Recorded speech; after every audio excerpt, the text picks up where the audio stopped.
तो इस एपिसोड की शुरुआत में जब जियान को लगता है कि पिंगान अब यहाँ पर अपना दम तोड़ ही देगा, तो वो खुद यहाँ पर अपने ड्रैगन को वहाँ पर खत्म कर लेता है ताकि वो पिंगान को मार ही न डाले, क्योंकि यहाँ पर जो बाहर से लोग आए हैं उन्हें किसी की जान लेना अलाउड नहीं है। उन लोगों ने किसी की जान ली तो यहाँ पर वो जिस अपॉर्चुनिटी की तलाश में आए हैं वो उन्हें नहीं मिलेगी और इस गांव से उन्हें बाहर निकाल कर फेंक दिया जाएगा। इसी वजह से जियान ने वहाँ पर खुद को रोक लिया होता है पिंगान की जान लेने के लिए। वो पिंगान से कह रहा होता है, देख मैंने तुझे यहाँ पर छोड़ दिया तो खुश मत होना, मैं तेरा जीना ही इतना मुश्किल कर दूंगा कि तू हर पल मौत को तरसेगा।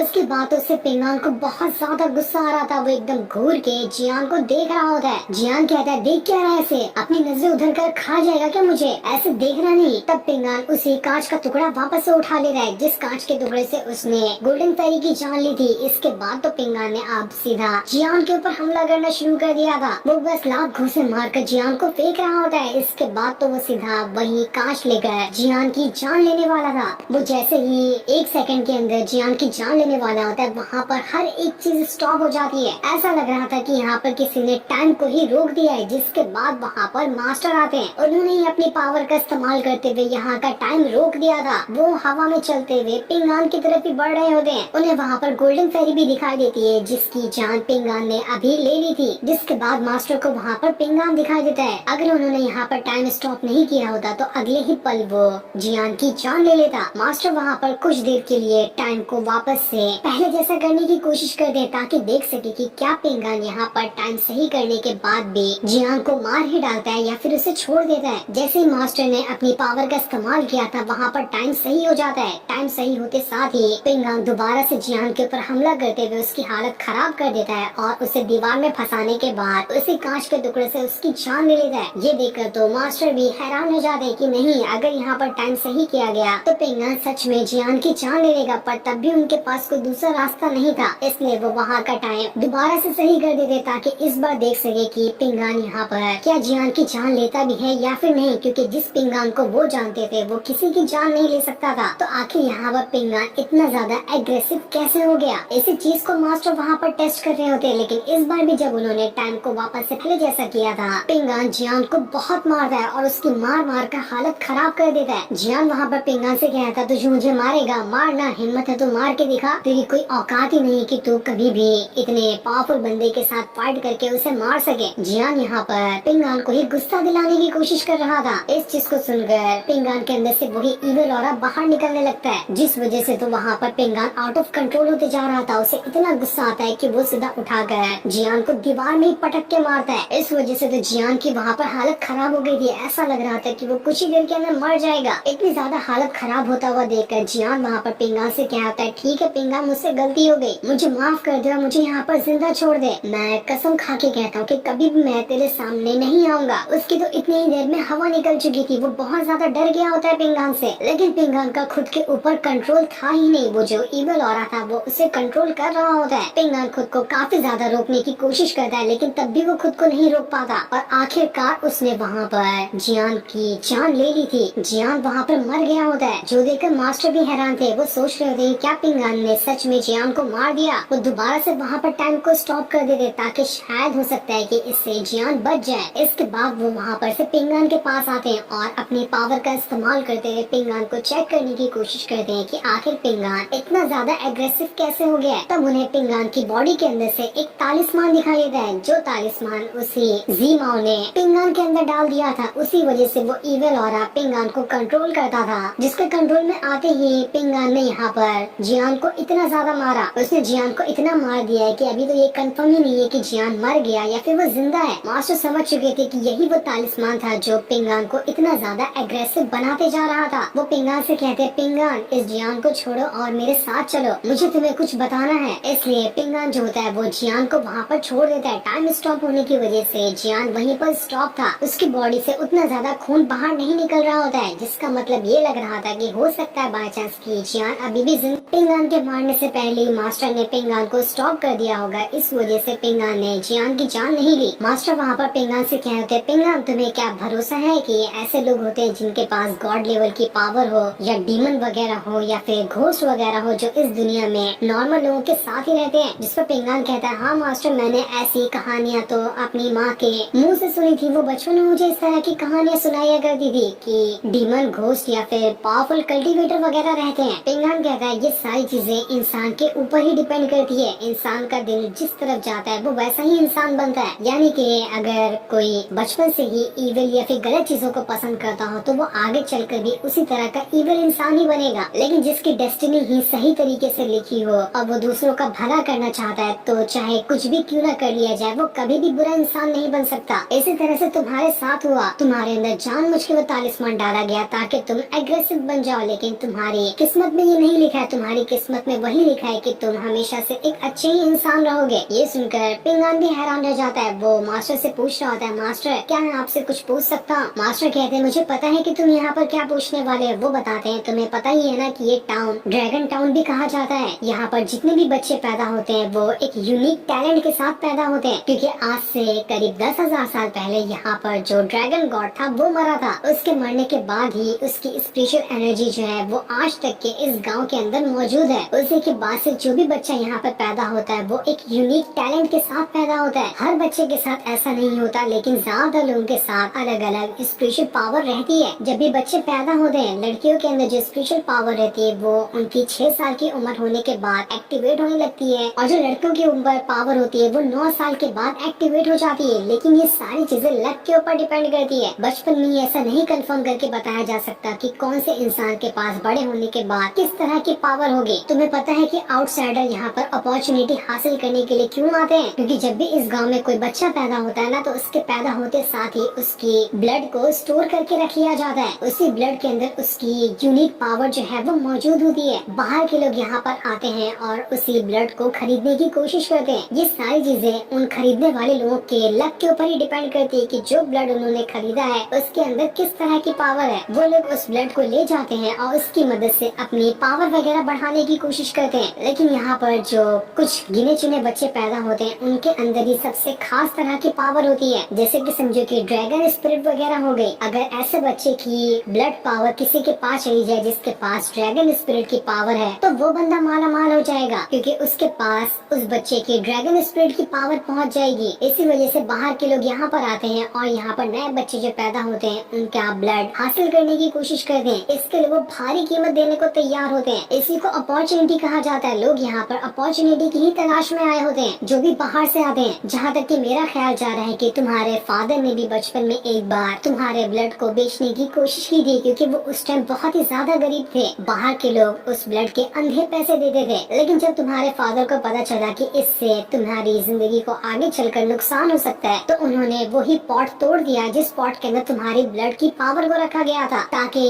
वो ब्लड पावर किसी ऐसे इंसान के पास न चली जाए जो तुम्हारी पावर का गलत तरीके से इस्तेमाल करने की कोशिश करे। इस चीज से जिस बंदे ने तुम्हारे फादर के साथ डील की थी वो बहुत ज्यादा गुस्सा हो गया। अब मैं ये कंफर्म तो नहीं कह सकता, लेकिन उसके बाद ही तुम्हारे फादर की जान चली गई थी। शायद ये हो सकता है कि जिस बंदे से तुम्हारे फादर ने डील की थी उसी बंदे ने तुम्हारे फादर को मार दिया, इस गुस्से में कि आखिर उन्होंने तुम्हारी जो ब्लड की पावर थी उस बंदे को क्यों नहीं बेची। अपने फादर के बारे में ऐसी बातें सुनकर पिंगान को बहुत ज्यादा अफसोस हो रहा था कि उसके फादर को तो बिना वजह ही मार दिया गया। वो बहुत ज्यादा गुस्से में भी होता है। मास्टर कह रहे होते, जो खत्म हो गया उसके बारे में तुम्हें सोचने की जरूरत नहीं है। तुम्हारी जिंदगी अभी बहुत बाकी है। तुम्हें आगे के टाइम पे जो आने वाला है उसके ऊपर ध्यान देना चाहिए। मास्टर बता रहे होते, इस गाँव को एंशिएंट टाइम से ही पावरफुल लोग कंट्रोल करते हुए आए हैं, जो कि हर 60 साल में बदले जाते हैं। हर 60 साल में इस गाँव का अगला किंग बनता है जो इस गाँव को संभालता है। उसी के पास सबसे ज्यादा कंट्रोल होता है ड्रैगन गॉड की पावर का। लेकिन जैसा कि तुम्हें पता ही है कि हर इंसान तो अच्छा नहीं होता, सभी को पावर का नशा होता है। इस वजह से लोग एक दूसरे की जान लेने को तैयार होते हैं उस पावर को हासिल करने के लिए। इसी वजह से तुमने देखा होगा कि बाहर के जो लोग भी आते हैं उन्हें कोई भी रहम वगैरह नहीं होता। वो जब चाहे जिसको भी मार कर खत्म कर दे, क्योंकि वो लोग सिर्फ यहाँ पर पावर को हासिल करने के लिए आए होते हैं, ना कि दरिया दिली दिखाने के लिए। उस जीमाओ ने भी गोल्डन फेरी और जियान को अपने कंट्रोल में किया था ताकि वो तुमसे गुस्सा हो और तुम्हारी जान लेने की कोशिश करें, क्योंकि जीमाओ ने तुम्हारे अंदर कुछ खास चीज देखी होगी जिसकी उसे जरूरत थी। इसलिए वो चाह रहा होगा कि तुम्हारी जान चली जाए। एक बार तुम्हारी जान चली चली जाएगी। उसके बाद वो तुम्हारी जो उसे पसंद आई है तुम्हारे अंदर से चीज उसे निकालने की कोशिश करेगा। मास्टर वहाँ पर सोच रहे होते हैं कि पिंगान के ऊपर अभी भी मुसीबतें कम नहीं हुए, मुझे पहले उसके हार्ट को टेस्ट करना पड़ेगा कि क्या सच में वो दूसरों की मदद करने के लिए तैयार होता भी है या फिर नहीं। अगर वो उसके लिए तैयार होता है तो मैं उसकी मदद करने की कोशिश करूंगा ताकि वो खुद को इतना स्ट्रॉन्ग बना सके कि जो भी उससे पंगा लेने की कोशिश करे पिंगान उसे संभाल लेगा। वो पिंगान को वहाँ पर एक औरत को दिखा जो पानी निकालते हुए वहाँ पर गिर जाती है। इसलिए पिंगान भागते हुए कुएं के अंदर से उस औरत को निकालने की कोशिश कर रहा होता है। पिंगान बिना कुछ सोचे समझे सीधा कुएं के अंदर हाथ डाल देता है ताकि उस औरत को बाहर निकाल सके, लेकिन तभी वहाँ पर फिसलने की वजह से वो खुद भी कुएं के अंदर जा चुका था। जिसके बाद अगले ही पल पिंगान वापस से नॉर्मल हो जाता है। वहाँ पर मास्टर पिंगान से कह रहे होते हैं, देखो पिंगान, मैं यहाँ पर बस तुम्हें टेस्ट कर रहा था कि तुम किस हद तक जा सकते हो लोगों की मदद करने के लिए। देखो तुम यहाँ पर, मुझे पता है कि अच्छे इंसान हो, लेकिन जब तुम दूसरों की मदद करो ना तो इस बात का ख्याल रखना कि दूसरों की मदद करते हुए तुम खुद की जान को ना खतरे में डाल लो। तुम्हें खुद का भी ख्याल रखना है। अगर इसी तरह से अपनी जान खतरे में डालते रहोगे तो आगे चलकर जब बड़ी बड़ी मुसीबतें आएंगी तब तुम कुछ नहीं कर पाओगे और तुम्हारी खुद की जान चली जाएगी। मैं ये नहीं कह रहा कि तुम्हें दूसरों की मदद नहीं करनी है, लेकिन खुद के ऊपर भी ध्यान रखना। पिंगान कहता है, मास्टर मुझे आपसे कुछ पूछना है। आपको पता ही है ना कि मेरी कल्टीवेशन रूट टूट चुकी है, तो आपको क्या लगता है कि मैं 1 साल से ज्यादा जिंदा रह पाऊंगा? मुझे इतना जल्दी तो नहीं मरना है। जिस पर मास्टर कह रहे होते, क्या तुम्हें मरने से डर लगता है? पिंगान कहता है, नहीं नहीं मास्टर, मुझे मरने से डर नहीं लगता, ना ही मैं मरने से डरता हूँ, ना ही मैं बड़े से बड़े और खतरों से भरे हुए काम को करने से डरता हूँ। जिस पर मास्टर कहते हैं, अगर ऐसी बात है तो ठीक है, फिर तब तो तुम्हें दुनिया की कोई चीज नहीं मार सकती। तुम जियोगे। जब तुम हर खतरों से नहीं डरते हो तो तुम्हें मौत से तो बिल्कुल भी डर नहीं लगता है। मेरी बात पे भरोसा रखो, तुम जिंदा भी रहोगे और तुम खुद को बहुत ज्यादा पावरफुल भी बनाओगे। वो दिन ज्यादा दूर भी नहीं जब तुम बहुत ज्यादा पावरफुल बन जाओगे। पिंगान कहता है, मास्टर क्या आप मुझे वो चीज सिखा सकते हैं जो आप क्या पता क्या करते हैं जिस वजह से सारी चीजें स्टॉप हो जाती है? मुझे वो टेक्निक बहुत अच्छी लगती है, मैं भी वो सीखना चाहता हूँ। जिस पर मास्टर कह रहे होते हैं, तुम कल्टीवेशन की शुरुआत तो करो, तुम खुद ब खुद इसे सीख जाओगे। मैं खुद यहाँ पर सबसे ज्यादा स्ट्रॉन्ग नहीं हूँ, और भी बहुत सारे लोग हैं जो मुझसे भी ज्यादा पावरफुल हैं। उनके पास और भी अलग अलग और खास तरह की टेक्निक वगैरह होगी जिनकी टेक्निक और पावर वगैरह का तुम अंदाजा भी नहीं लगा सकते। उधर जीमा जो होता है वो दोबारा से पिंगान के अंदर अपना वही इविल वाला तालिस्मान डालने की कोशिश कर रहा था ताकि पिंगान वापस से उसके कंट्रोल में आ जाए। मास्टर को जैसे ये पता चलता है वो अपनी पावर का इस्तेमाल करते हुए सीधा का सीधा जीमाओं के ऊपर अटैक कर देते हैं। इस वजह से तो मास्टर के फॉर्मेशन के अंदर ही जीमा वहाँ पर दब जाता है। वो वहाँ पर तो हिल भी नहीं पा रहा था। वो मास्टर से कहा था, मास्टर मुझे माफ कर देना, मुझे नहीं पता था कि आप पिंगान के साथ है, मुझसे बहुत बड़ी गलती हो गई। आगे से मैं पिंगान को कभी भी चोट पहुँचाने की कोशिश नहीं करूंगा। मेरे पास कुछ स्पेशल कॉइन है, जो भी है वो सब मैं आपको देने के लिए तैयार हूँ, बस आप मुझे यहाँ पर छोड़ दो। मास्टर कह रहे होते, वो स्पेशल कॉइन अपने पास से रखो, वो तुम्हारा ही इलाज करने में तुम्हारे काम आएगी। मैं तुम्हें यहाँ पर एक मौका दे रहा हूँ, जाओ और शीजियान लेक में जाओ, वहाँ पर खुद को कैद करके रख लेना, वो भी अगले 30 सालों के लिए। 30 सालों तक के तुम वहाँ से बाहर नहीं निकल सकते। अगर तुमने निकलने की कोशिश की तो मैं तुम्हारी जान ले लूंगा। जो सुनकर जीमा कह रहा होता है, मास्टर जैसा आप कहेंगे मैं वो करने के लिए तैयार हूँ, बस आप यहाँ पर मेरी जान बख्श दो। मास्टर तो जीमा से भी काफी ज्यादा पावरफुल थे, इसलिए जीमा उनके सामने कुछ नहीं कर पाता, उसे मास्टर की बात माननी ही पड़ती है। इसके बाद मास्टर पिंगान को एक स्पिरिचुअल ट्री के पास लेकर आते हैं। वहाँ लाने के बाद वो पिंगान से कह रहे होते हैं, पिंगान तुम्हें पता है ये ट्री है ना, इसके अंदर काफी ज्यादा स्पिरिचुअल पावर है। मास्टर उस ट्री से कह रहे होते हैं, मैं आपसे यहाँ पर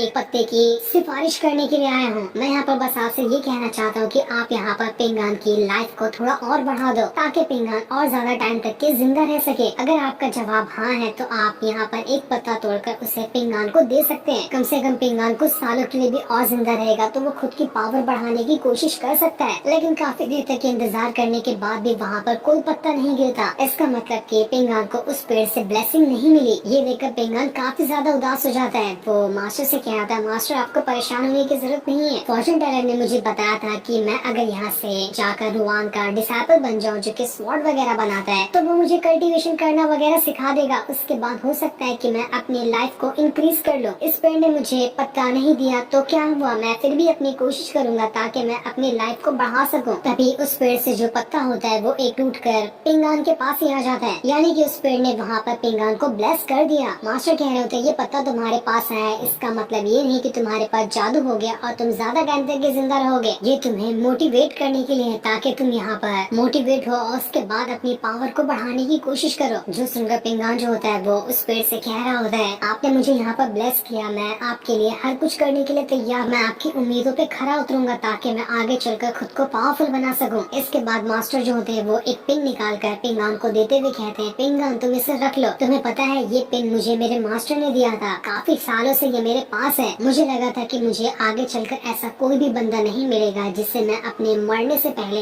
ये पिन दे सकूं। मुझे उस लायक का कोई बंदा कभी मिला ही नहीं था, लेकिन आज जब मैंने तुमसे मिला हूँ और तुम्हारे बारे में काफी कुछ जाना है तो मुझे लगता है कि इस पिन के हकदार तुम ही हो। ये चीज मेरे मास्टर ने मुझे दी थी और अब मैं ये चीज तुम्हें दे रहा हूँ। ये कोई स्पेशल पावर या फिर कुछ और चीज नहीं है, बल्कि एक नॉर्मल सी ही पिन है। बस इसे मेरी तरफ से एक छोटा सा गिफ्ट समझकर अपने पास रख लेना। जब भी तुम इस पिन को देखोगे तो तुम्हें मेरी याद आएगी। हो सकता है कि मुझे याद करके तुम मोटिवेट हो जाओ और तुम्हारी जितनी भी मेहनत होगी तुम उसमें और ज्यादा अच्छे से कोशिश कर पाओगे। कभी भी मेहनत से पीछे मत भागना, जितना हो सके उतना मेहनत करना। तुम एक दिन जरूर पावरफुल बनोगे और जितनी भी तुम्हारी लाइफ कम हुई है तुम अपनी लाइफ को बहुत ज्यादा बढ़ा लोगे। उसके बाद तुम्हारे सामने कोई ही टिक पाएगा। जब तुम खुद को पावरफुल बनाओगे तब मुझे याद करना कि मैंने कभी तुम्हें कुछ चीज की टिप वगैरह दी थी। इसलिए पिंगान जो होता है मास्टर से वो पिन अपने पास रख लेता है और मास्टर से कह रहा था, मास्टर आपका बहुत बहुत शुक्रिया जो आपने मुझे यहाँ पर इतना ज्यादा मोटिवेट किया और मुझे जीने का सबक सिखाया। मैं इस चीज को हमेशा याद रखूंगा। मैं चाहे कितना भी पावरफुल क्यों ना बन जाऊँ, मैं आपको कभी नहीं भूलूंगा। आपका बहुत बहुत शुक्रिया जो भी चीज आपने मेरे लिए की है। जो सुनने के बाद मास्टर वहाँ से चले जाते हैं। दूसरी तरफ जीमाओ जो होता है वो काफी ज्यादा गुस्सा हो चुका था कि मास्टर ने उसका प्लान बर्बाद कर दिया पिंगान को मारने का। इसलिए वो वहाँ से जा रहा होता है, लेकिन जैसे वो जा रहा होता है सबसे पहले वो अपने बाउल के अंदर से, जहाँ पर उसने पिंगान के दोस्त को फंसा कर रखा है, अंदर एक बहुत ही ज्यादा भयानक मॉन्स्टर को भेज देता है ताकि वो मॉन्स्टर वहाँ पर उस बच्चे की जान ले ले। वो सारा का सारा गुस्सा उसी बच्चे पे उतारना चाह रहा था। वो बच्चा वहाँ पर पिंगान की दी हुई मछली को संभाले होता है। वो उस मछली से कहता, तुम्हें घबराने की जरूरत नहीं है, मैं यहाँ पर तुम्हें हर खतरों से बचा लूंगा। तभी वहाँ पर जीमाओ का भेजा हुआ बहुत ही बड़ा मॉन्स्टर आ जाता है जो यहाँ पर तो उस बच्चे की जान लेने की कोशिश कर रहा था। वो बच्चा इससे बहुत ज्यादा डर गया होता है। जैसे वो बच्चा डरता है उसके पास से पिंगान की दी हुई मछली भी भाग जाती है। उस बच्चे को कुछ समझ नहीं आ रहा था कि वो यहाँ पर अब करे तो करे क्या, यहाँ पर ये सब क्या हो रहा है। उस बूढ़े आदमी ने तो मुझे यहाँ पर लाकर फंसा ही दिया। एक के बाद एक करते हुए बड़े बड़े मॉन्स्टर वहाँ पर आकर उस बच्चे को घेर रहे होते ताकि उसकी जान ले सके। वो बच्चा वहाँ पर उस मछली से कह रहा था, जो मछली उसे पिंगान ने दी थी, कि तुम मुझे छोड़कर कैसे जा सकते हो, मैं इतने टाइम से तुम्हें प्रोटेक्ट कर रहा था पर तब भी तुम मुझे यहाँ पर छोड़कर चले गए, ऐसा कैसे कर सकते हो तुम, वापस आओ मेरे पास। लेकिन वो मछली वहाँ पर वापस नहीं आती। उसके बाद तो